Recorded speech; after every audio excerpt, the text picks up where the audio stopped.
be here now.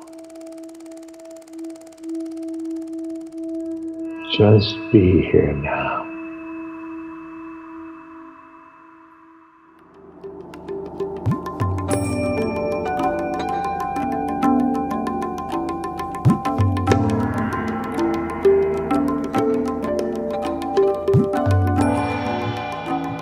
Welcome to the Alan Watts podcast. I'm your host, Mark Watts, and today we're going to listen to an amazing recording. It was made in 1966 at San Jose State at a talk on drugs, turning the head or turning on. And to put this in perspective, there was a lot going on at that time. The youth was in full revolt. There was a lot of civil unrest. And the use of mind-expanding substances, generally called psychedelics, was in broad use in the counterculture. It was quite a time. And my father was an early pioneer. A few years earlier, in the mid and late 50s, researchers had approached my father, Aldous Huxley, and a few others, asking them to try these substances to see what their reactions would be. I think they figured that a philosopher or an author would have a better ability to communicate and relay the experiences that people were having with these substances. So at first he tried mescaline with one doctor and got what he described as aesthetically pleasing results, but it was not the full-blown experience that he'd heard about. However, another researcher gave him LSD-25, and that produced what he later described as a religious experience. However, by the mid-60s, it was obvious that the street acid that was going around was not quite the same thing as what he'd experienced in the labs, and he was cooling off a bit on this. A few years later, he would come to say that they could be useful tools, but once you got the message, it was good to hang up the phone. And a lot of this had to do with not just the chemicals themselves, but people's preparation and approach to them, what was called the set and setting, as many of these people were taking them for primarily recreational purposes. And they were very powerful psychoactive chemicals, and that wasn't always the best approach. And so in this talk, he really gets into the whole concept of drugs and why we call such a wide variety of substances drugs. And it's a very interesting revelatory talk with a bit of biographic content, but also a very valuable and wide-ranging social commentary on what was going on at the time. I think you'll enjoy this. It's Alan Watts in Drugs, Turning the Head or Turning On. I suppose that next to the question of racial disturbance, there is no more controversial problem about the domestic affairs of this country at the present time than drugs. The word drugs has a very funny semantic problem. You have a place called a drugstore.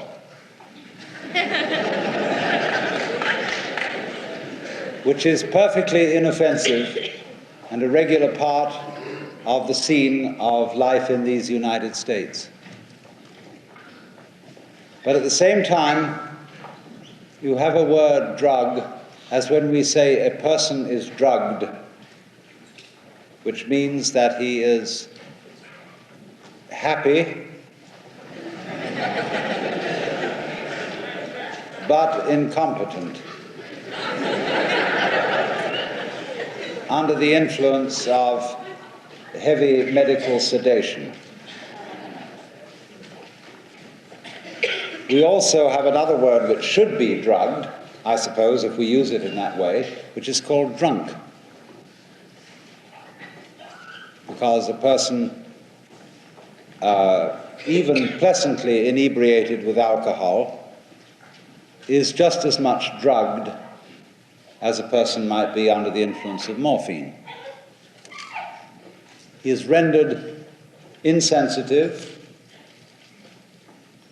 and vaguely sleepy.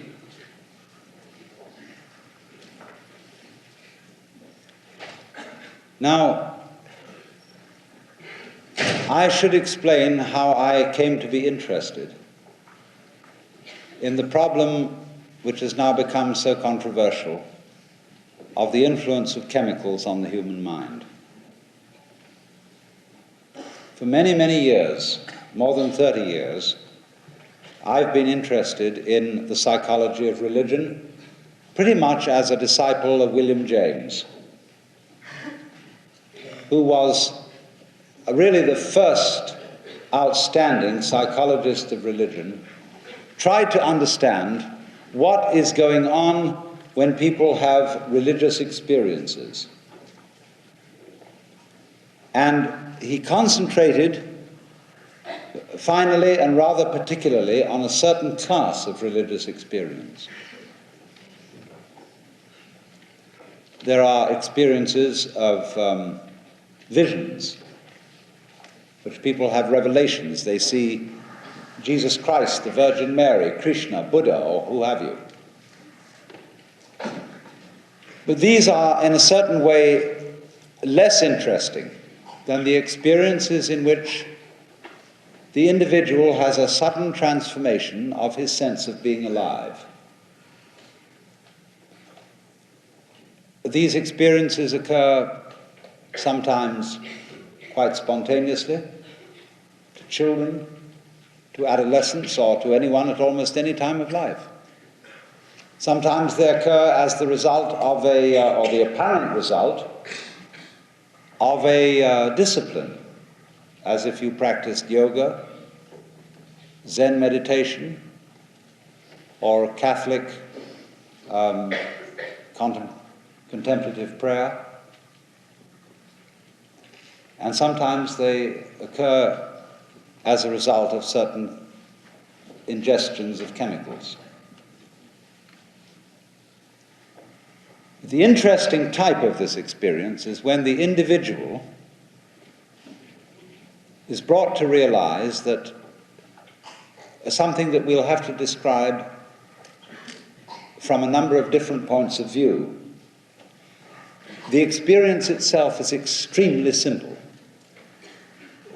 The only thing that is complicated is when we start to try to describe it in language. The experience itself, in its utmost simplicity, was once written down by somebody who took nitrous-oxide and had a sense of total clarity about all the problems of life. And as he came to out of the experience, he had his pencil poised over a sheet of paper to write down what was the real nitty-gritty about this. And he wrote it down. He really got the point. Then when he returned to normal consciousness, he looked at what he had written, and he saw that what he had written was everything in this universe is the smell of burnt almonds.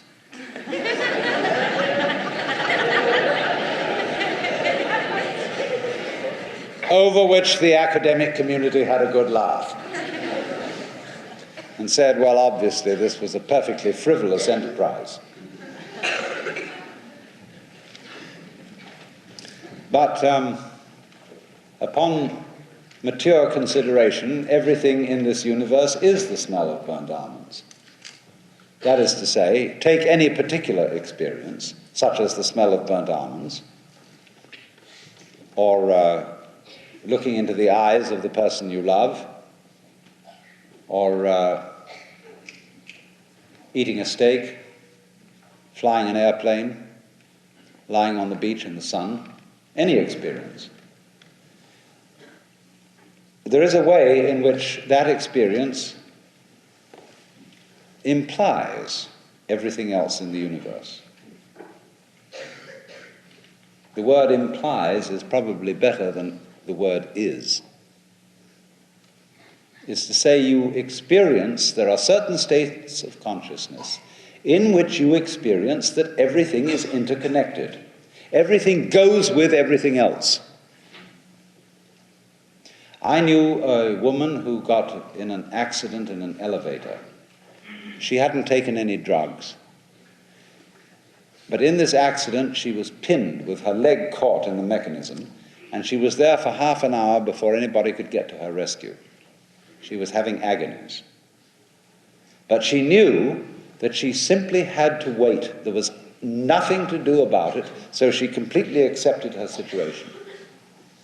And she said that in that time she realized, as to put it in her own words, there is not a single grain of dust in this whole universe that is out of place.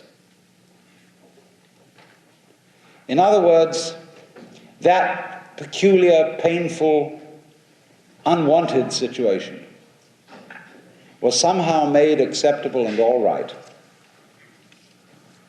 because it fitted in to a harmonious arrangement which involved everything that was happening, that had happened, or that ever would happen. And whether you approve of this kind of experience or not, whether you think it's rational or not, it keeps happening spontaneously, through discipline, or as a consequence of chemical agencies to thousands of people. And it is, of course, one of the generating forces in the things we call the great religions of the world. Obviously, Jesus Christ had an experience of this kind, which brought him to the feeling that he, as a living organism, was an expression of what he called, in the language available to him, God the Father. I and the Father are one. He who has seen me has seen the Father. That was an absolutely unacceptable pronouncement to his contemporaries, and so he got crucified. We are, I hope, a more tolerant age, and we are, I think, really in need of experiencing the relationship of the individual to the physical world in a way that is more positive, more constructive, more friendly, more close than that which expresses itself in a hostile technology bent on the domination and the conquest of nature, considered as something alien to the human spirit, mechanical, thoughtless, and stupid, that surrounds us as the mere featureless energy behind the galaxies. If indeed it were possible for many of us to have a sensation of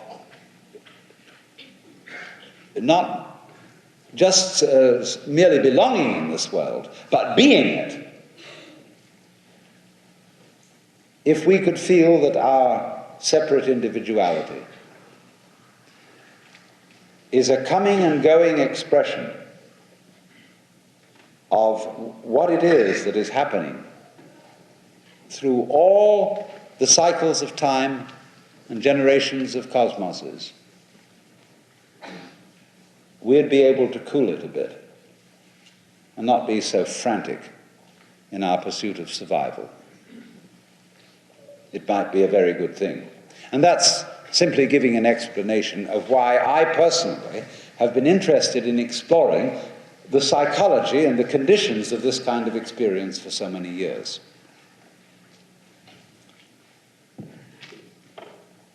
Now then, in the middle 1950s, a British psychiatrist by the name of Humphrey Osmond persuaded a British novelist by the name of Aldous Huxley to take a dose of mescaline. And in the thought that at the time, this was a drug which induced states of consciousness similar to schizophrenia. Humphrey Osmond realized that Aldous Huxley was a marvelous master of words, and therefore it might be a good idea to see if this experience were given to a man who could describe things in a wonderfully accurate and vivid way, we might learn something about what it does.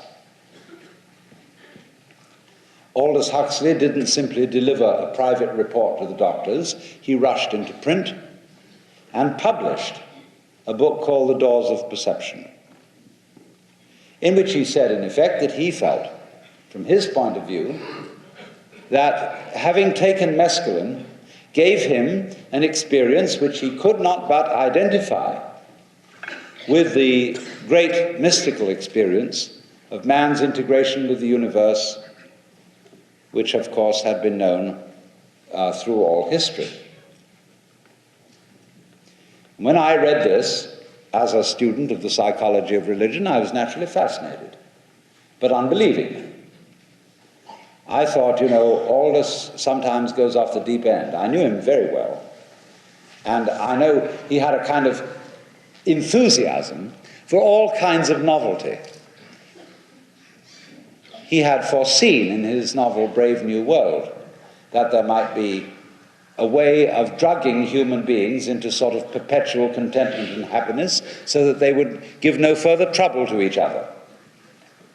And of course everybody had put this down and said that would be the end of the human spirit. And so I felt maybe this is another of Aldous's weird things, and slightly dismissed it. But then the psychiatrists who had involved him in this finally got in touch with me, because they said, you're supposed to be an authority on the psychology of religion, and we'd like to know what you think about drug-induced mysticism. So I was foolish enough at the time to accept an invitation to stand in for Aldous Huxley at a meeting of the American Psychiatric Association in Los Angeles. He couldn't be present, and they asked me to talk about this in his place. I had not at that time experienced any of these drugs, and I simply gave a theoretical talk on the subject and said, if indeed they do produce something like the deepest religious experience, I would imagine that it would be like the sensation of swimming with water wings. That you're kept up by so-called artificial means. You get a notion of how it is to float, but as yet you haven't actually learned how to swim. And you know that magical moment because almost everybody in this room, I presume, knows how to swim. And you remember the magical moment when you suddenly found you could trust yourself to the water and keep afloat. And it was something a little bit beyond, a little bit different than being kept up by a life jacket or water wings. Well, in a way, I still preserve this point of view with regard to the relation of psychedelic chemicals to mysticism. But let me go on with the story of what actually happened. Somewhat later, one of the doctors who had been associated with Aldous Huxley said to me, will you actually try this out and give us your views on it? And it's very nice to be flattered as an authority. And also I was just plain curious. And I'm the sort of person who'll try anything once. And so I submitted to being dosed with 100 micrograms of lysergic acid diethylamide number 25, which maybe is not what you call acid. It's a very specific and particular chemical. And I had an extraordinarily interesting experience, but I felt that it was an aesthetic experience, not a mystical experience, and so reported. It was just fascinating, the changes of one's sense perception. It was as if, you know a gadget called a kaleidoscope, which is a combination of a kaleidoscope and a telescope. You look through this thing, and it models everything you look at in fascinating patterns according to its own inner structure. And I felt that this drug did exactly the same thing as that it modified your nervous system in a certain way, like looking through a kaleidoscope telescope instead of a telescope telescope. And it just jazzed everything up, and that was very interesting, and so what? Then later on, another psychiatrist approached me. He was in San Francisco at Langley Porter, and said, I don't think you've really gone into this deeply enough. I think I could point out certain things to you that would be interesting, because you see, this drug is something that you have to learn how to use, just as you would learn how to use a microscope. There's a certain technique to it. Supposing you're a biologist or a bacteriologist, you've got to learn the art of using the instrument. So I said, okay, let's try it again. I was very skeptical of the whole thing. And lo and behold, I had what I simply could not deny being an experience of cosmic consciousness, the sense of complete, fundamental, total unity forever and ever with the whole universe. And not only that, but that what this thing was fundamentally, despite everything and every kind of appearance in ordinary life to the contrary, that the energy behind the world was ecstatic bliss and love. Well, I was very embarrassed by this, because I thought, gee, you can't get mysticism out of a bottle. That's degrading everything. But yet I couldn't deny the fact that it had happened. So then by this time, Aldous Huxley had rushed into print and had let the cat out of the bag, that this kind of experience was possible through chemicals. At that time, neither he nor I knew that this would become a tremendous popular rage. But I felt that I had a certain responsibility as somebody who knew something about the psychology of religion, and since he had come out in print, and the idea was getting around that this was possible, I ought to say a few things about it in addition that would induce wisdom, caution, and responsibility about the whole thing. And so I recorded my own experiences of this kind of thing in a book called The Joyous Cosmology, to which I appended not only the center part of the book was a description of the experiences that I'd actually had, and then there was a prologue and an epilogue which were concerned with the social problems, psychological problems that might attend this kind of practice.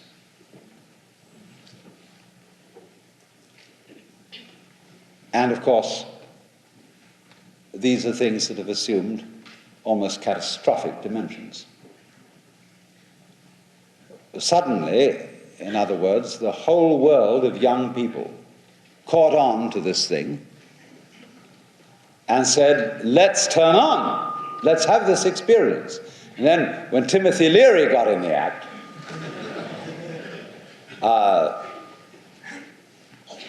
all caution was thrown to the winds, and he felt that this is something that everybody really owed to himself. Everybody ought to be turned on. Well, I wasn't so sure about that, because I wouldn't say everybody ought to sail around the world in an open sailboat. You know, it's a great thing if you can do it, but I wouldn't sort of recommend it to anyone. I wouldn't say that everybody ought to spend 3 weeks absolutely alone in a forest to find out who you are. If you can take it, it's a great experience, but I wouldn't want to shove it down your throat. And incidentally, that's the reason I ceased being a minister of religion. I was one for a while, but I found myself in the awkward position of supporting missionaries, of people who are saying this Christianity is so great that you've all got to have it. And I don't believe that however good a thing there may be in the world that you should force it on people. You should offer it, yes, you should make it available, but don't shove it down the throat.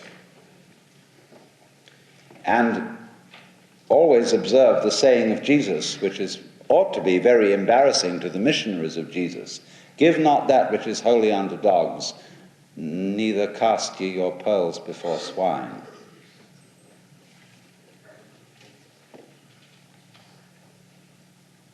So I don't want to define in advance who are swine and who are not, but I do think there is to be observed a very great caution in handing out anything good. After all, you don't serve oysters Rockefeller to your children because what they want is hot dogs or hamburgers and ice cream. You have to have a certain taste and a certain palate to appreciate things like that. And this is even more true when something you're going to do involves a certain element of danger. And we all saw right away that the use of psychedelic chemicals could be dangerous as well as illuminating. Why? For a very simple reason: that the mystical experience is something rather badly handled in Western culture, because we're not used to it. It's not something which our standard brands of religion have done anything much about. They preach morals. They don't help people to find cosmic consciousness. And therefore, in the context of Western culture, a person who has the mystical experience is very liable to get up and announce that he's God the Father Almighty, and that he's impersonally in charge of the whole universe. And that this is at the same time a terrible responsibility, so much so that a boy down in Los Angeles who took some black market LSD and had a very troublesome experience turned himself into the police with a little note saying, "Please help me," signed Jehovah.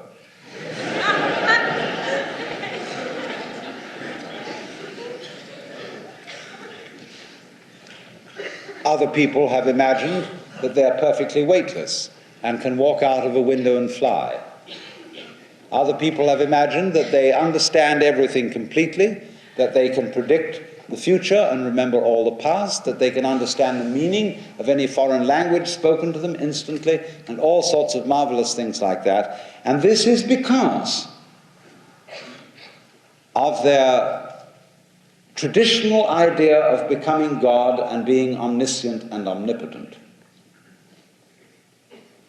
And because they feel that very basic sense of being one with everything that's happening, they misinterpret this through the screen, through the conditioning of their Western Christian Jewish culture, to mean, I am personally in charge of everything that's going on. And therefore they get megalomania, delusions of grandeur, and all that kind of thing. And so an unsupervised experience with this kind of thing can sometimes be quite disastrous.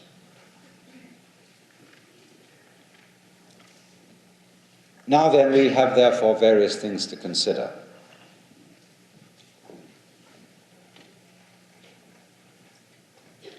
Is the experience induced by such a chemical as LSD, mescaline, psilocybin, or the humble cannabis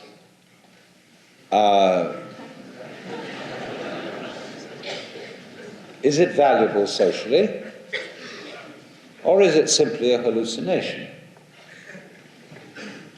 If we might begin with the peculiar state of mind induced by alcohol, let's first of all consider that. Is the feeling of comfort and ease and relaxation which you experience through alcohol a real relaxation, a real comfort, or is it a hallucination?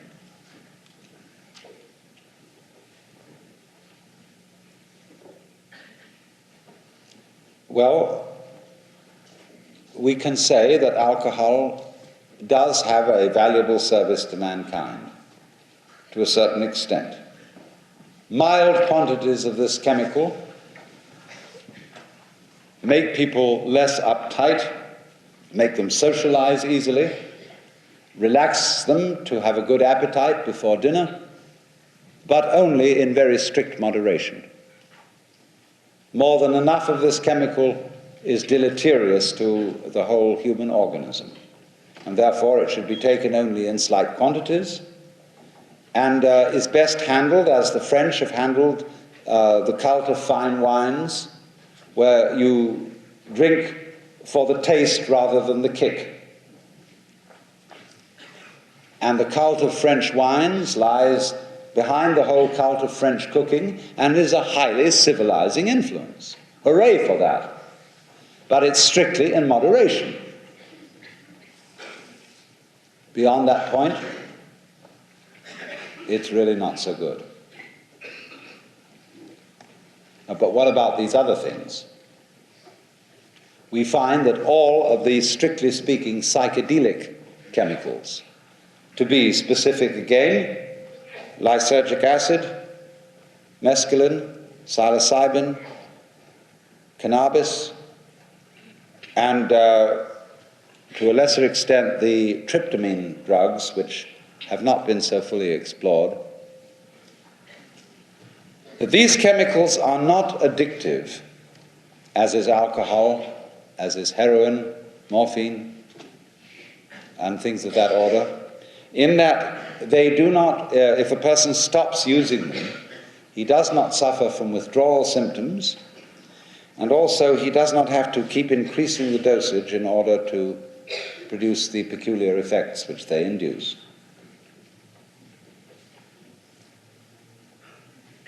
But the question remains, is the change of consciousness which they produce A, socially valuable, and B, anything which gives us a better view of reality, or is it just a hallucination?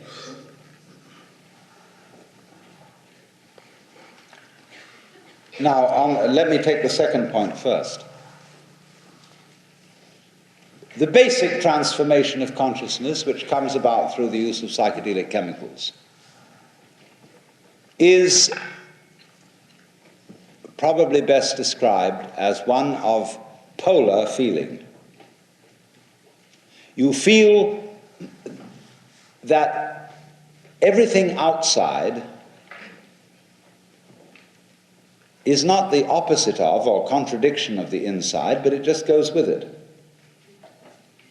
You feel that the figure always goes with its background.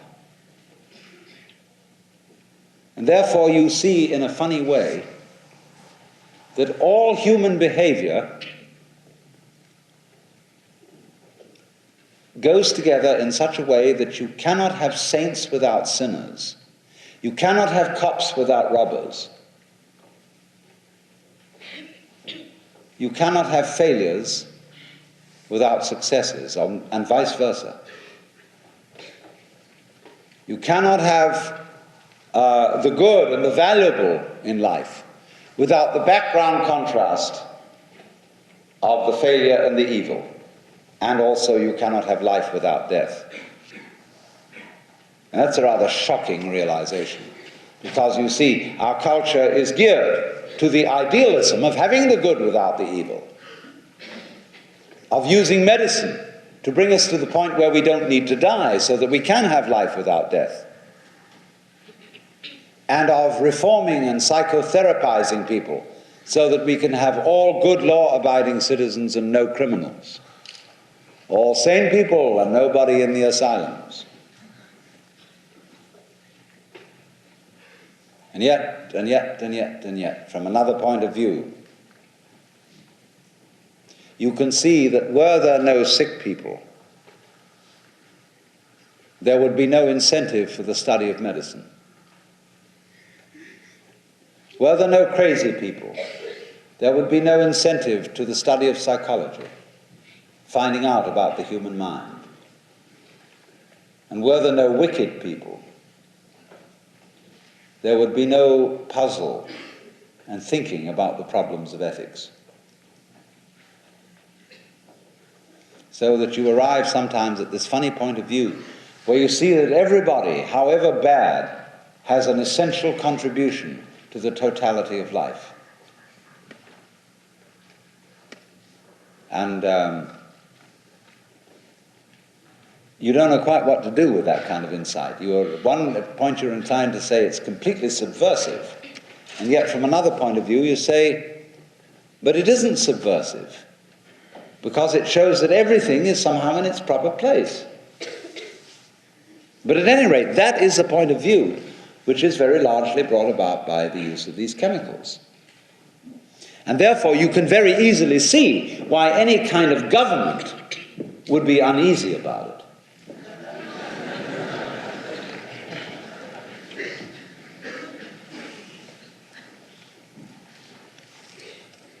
Because they would feel it undermines conscience. That is to say, it enables people to feel not so guilty about themselves. And every government manages people by exploiting and working on their sense of guilt. Because everybody in this room has a private secret. There's something about yourself that you're not going to talk about publicly. There's something you're frightened of or ashamed of, and any good psychologist can worm it out of you and brainwash you and exploit your peculiar temptation or your peculiar psychosis and make you hate yourself because of it, and therefore expiate for your sins by going along with his particular designs and his particular form of punishment to relieve you of your guilt. So exploitation of guilt is the primary method of dictatorships, of wangling you into obeying the directives of an authoritarian government. Watch it. Because the idea that all men are equal in the sight of God becomes, under the administration of dictators, the idea that all men are equally inferior. You're all criminals, and therefore the police can be rude to all of you. Everyone's a crook until proved innocent. But the basis, of course, of our notions of common law is that everybody is innocent until proved guilty. A principle that is observed more in the breach than otherwise.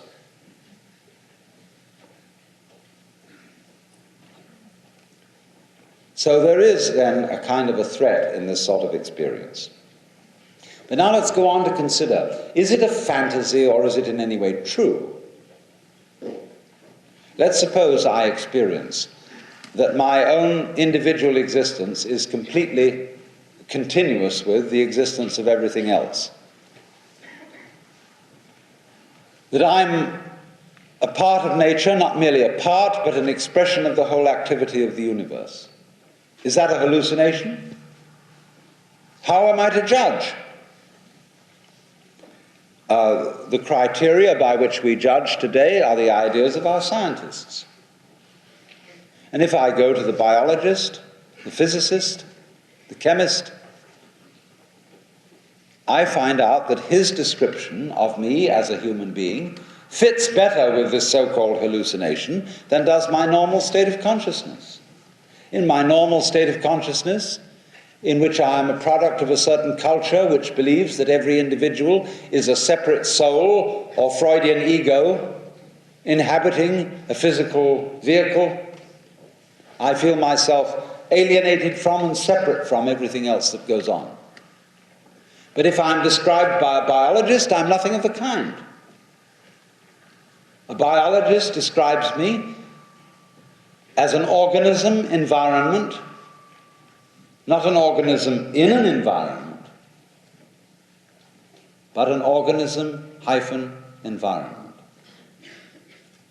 The way that he describes my behavior, he describes my behavior as the same thing as the behavior of my environment. He'll go further than that. He'll describe the behavior of my environment as the same thing as my behavior. We are a single field of process, or what is sometimes called a transaction. In other words,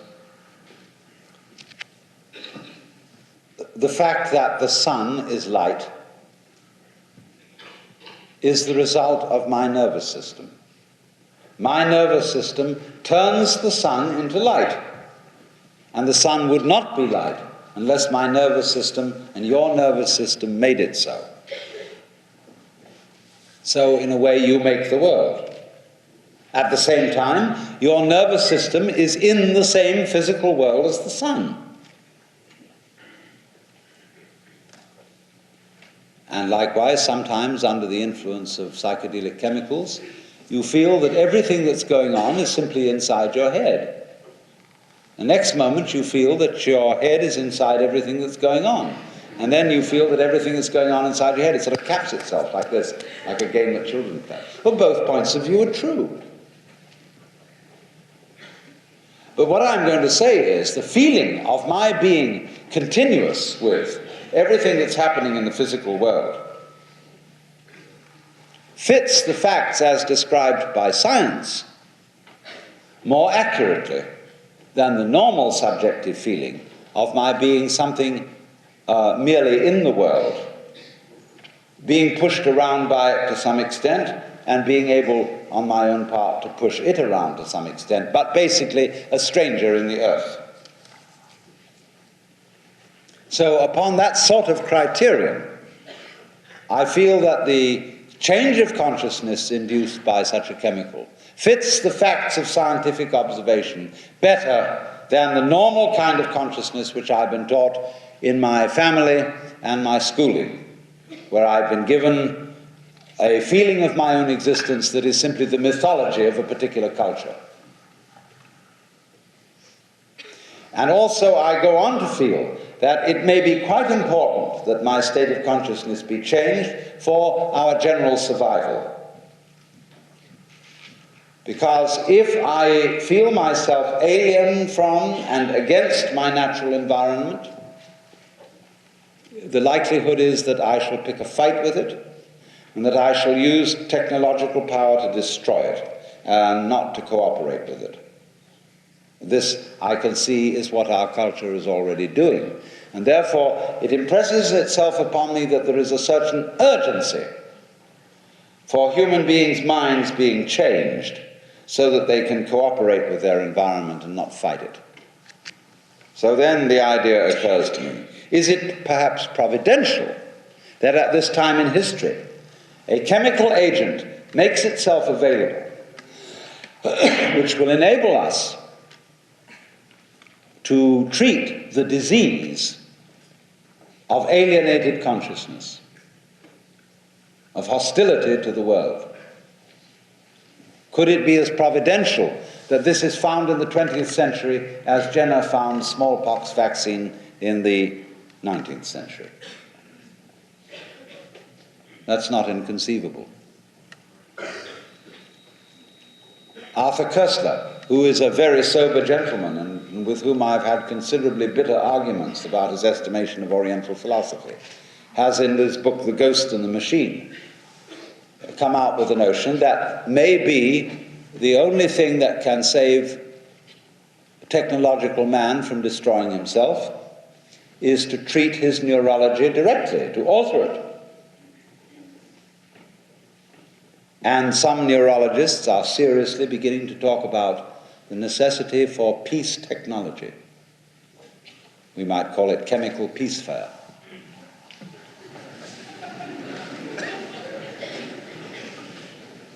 But there is among so many of us a resentment to this whole idea, because we say it means then that you are reducing the human spirit to mere chemicals. And that we cannot tolerate. I remember being at a meeting of psychiatrists, and someone was talking about the marvelous uses of things like thorazine and rezapine in treating mental disturbance. And this man said, if I ever thought that my profession of psychiatry would be reduced to giving pills, I would become a used automobile salesman. The feeling, in other words, this is a great put down on human beings. If all that you are is chemicals, so what? But, our experience again and again and again in the use of these chemicals does not go along with that view. We have found that, and this has been pretty much statistically verified by people working at Silver Springs, Maryland, which is the official United States Center for Research with Psychedelics, that there is no necessary connection between taking, say, LSD and having a mystical experience. It may happen and it may not happen, because it depends on factors beyond the drug itself. It depends on to whom it is given, and under what circumstances it is given, and by whom it is given. In other words, the function of the chemical is purely instrumental. Here you've got a gorgeous piano made by Steinway Company. Beautiful, crazy. And anybody who knows nothing about playing the piano can flitter his fingers around on the Steinway, and it produces sounds that are essentially in themselves excellent, because the piano is a fine instrument, but they are not ordered in any kind of musical coherence. Give the same instrument to an expert, and he uses it marvelously. And it's exactly the same thing with psychedelic chemicals.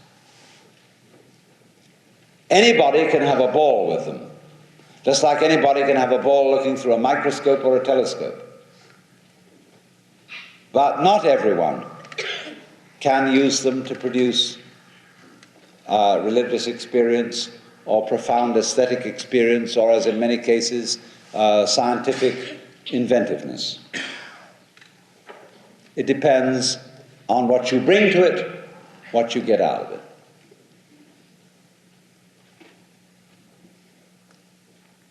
So we must regard these things as very strictly instrumental. They do not do for you anything which you yourself, in a way, don't bring to it. But there always is naturally the temptation to feel that salvation lies in the bottle, salvation lies in the pill, and if we only could take this thing, we should somehow be transported. And that this is not the case is proved by the increasing number of people who have taken what I'll call street acid under the worst sort of circumstances, not knowing what it's even made of, what the dosage is, and having no regard to the conditions in which it is taken, and have had the so-called famous bad trips. Of course. And I must underline the fact, don't use street acid. You don't know what it is. Of course, if you're willing to play Russian roulette and you're willing to take all sorts of gambles, I suppose it's a free country.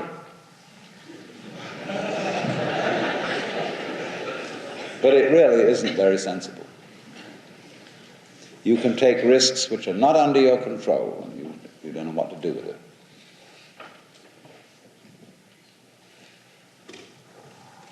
On the other hand, when we consider from a social point of view what we're going to do about this,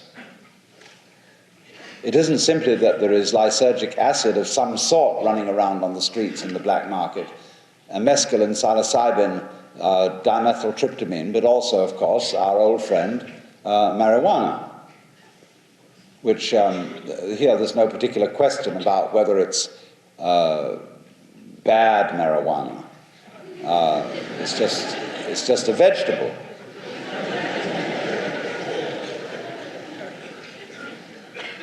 And what should be public policy with regard to these things?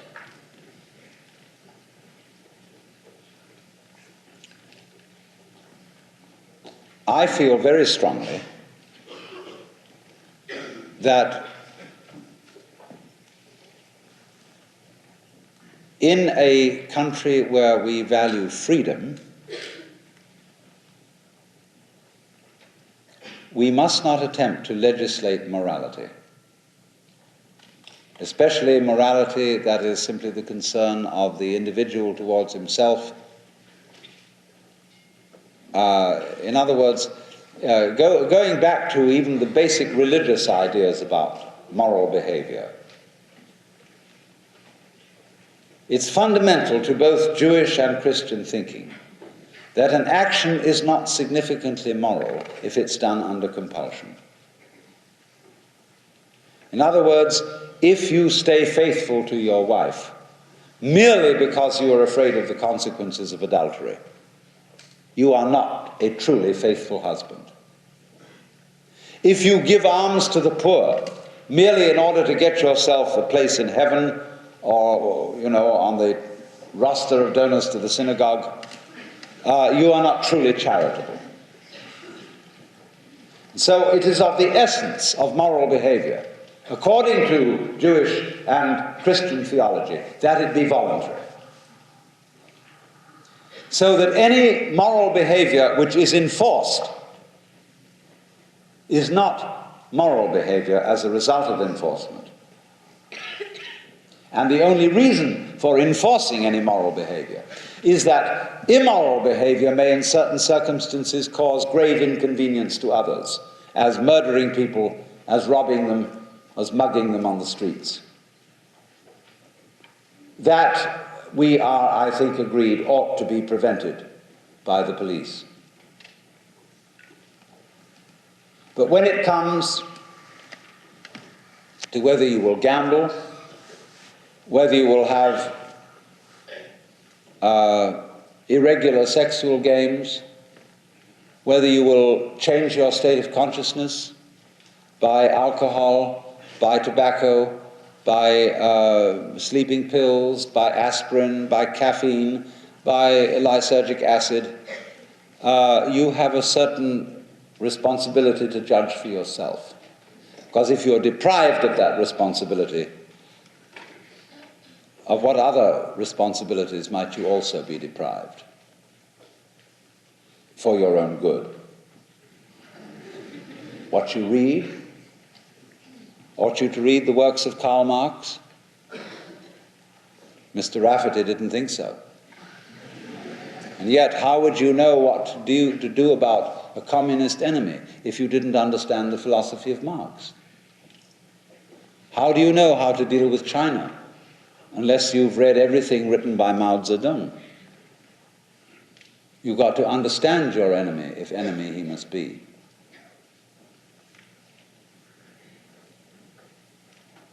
So, responsibility implies a certain freedom to take risks and to make adventures. It's very dangerous, it could have been said, to go up in the air in a machine. The Wright brothers took a grave risk. Why, if they had crashed, what would have happened to their wives and children? Would they have been a care of the state? Therefore, the Wright brothers should not have been allowed to fly that airplane.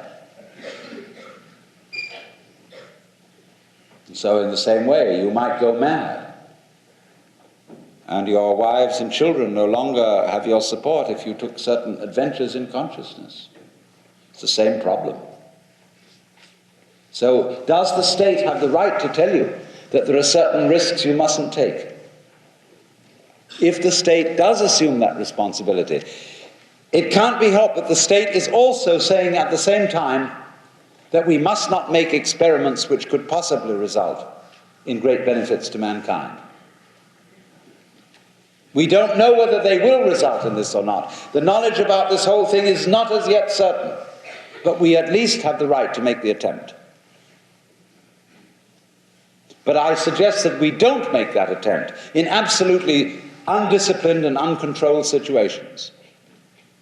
But the opposition to the use of these chemicals by politicians who are simply collecting votes and arousing all the little old ladies terrified by sensational stories in the press, that's all that is. But the fact remains, the hard core of the fact is, that if we are going to take dangerous adventures of this kind, it should be done absolutely out in the open, with the assistance of the best scientific and psychological and religious wisdom that is available.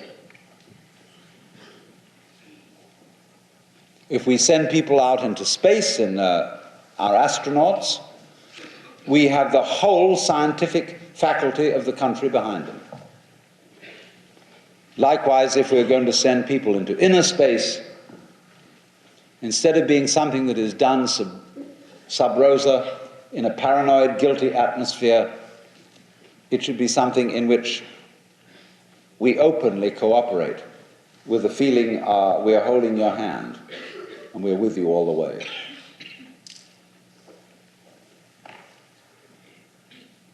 But it isn't being done like that.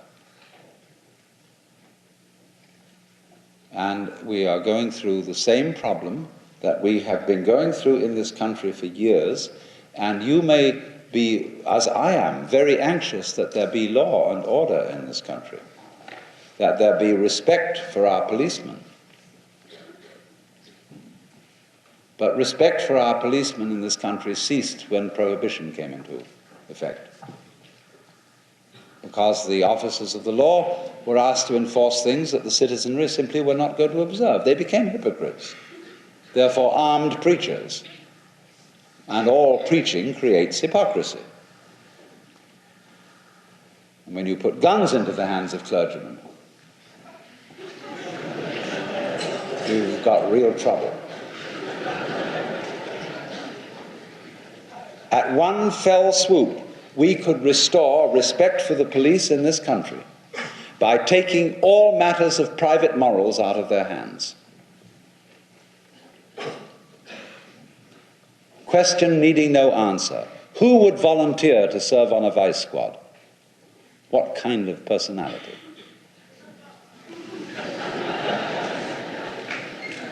Who would volunteer to peek through holes into men's toilets to see what they're doing? What kind of personality?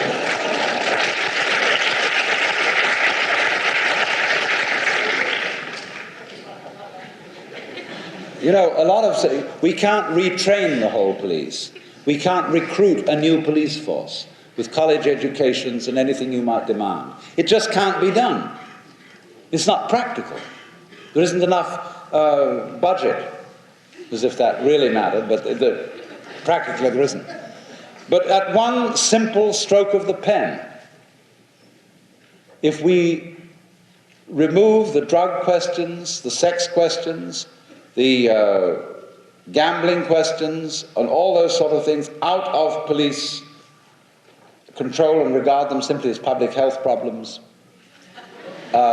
respect for the police would go up zoom, like that. And we need it, we've got to have it. Because you can't be schizophrenic about your law enforcement officers and say to them, it's your responsibility to control us in ways that we don't want to be controlled. They don't know what to do. No wonder they're confused. No wonder they start acting crazy. But you've got to get behind these people and help them. And that's really.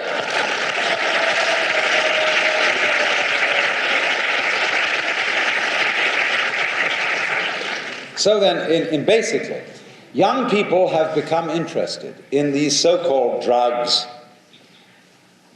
because young people, it's not that they're just out for kicks. It's so easy to dismiss the adventures of the young by saying they're out for kicks. They're just goofing off. All right, if young people are just the kind of people who are irresponsible and are just goofing off and are out for kicks, why assign them with the terrifying responsibility of fighting with the armed forces? If you can say they are responsible enough to do that, you must not dismiss them as immature little kids. If you think they are, as adults, you fight your own battles.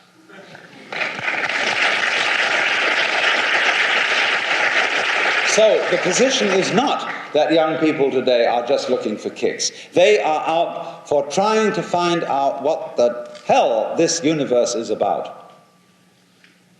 And they're very confused. Because the answers of the old standard brand religions, while they are in a way respected, they're not plausible. The answers of science also aren't plausible, because they're sort of lacking in a sense of wonder. You know, it's all just this old mechanism stuff, and you've got to study that, and you've got to go through all these statistics, and let's make it all as dull as possible so that we'll know you're a sound scientist because you're real dull. The children don't see that. They know this universe is amazing. But the idea of God the Father, in the old sense, isn't amazing enough, and the idea of blind energy isn't amazing enough either. They're full of wonder and their excitement. They want to find out what this is. So when they get the whisper of a suggestion that if you change your consciousness in a certain way, you might find out what this is about. The reason why they go into that is not because they're just out for an idle kick. It's because they're willing to take the risk of going crazy in order perhaps to get an insight into the meaning of things. You can't put down people like that. People who know they're taking the risk of going crazy.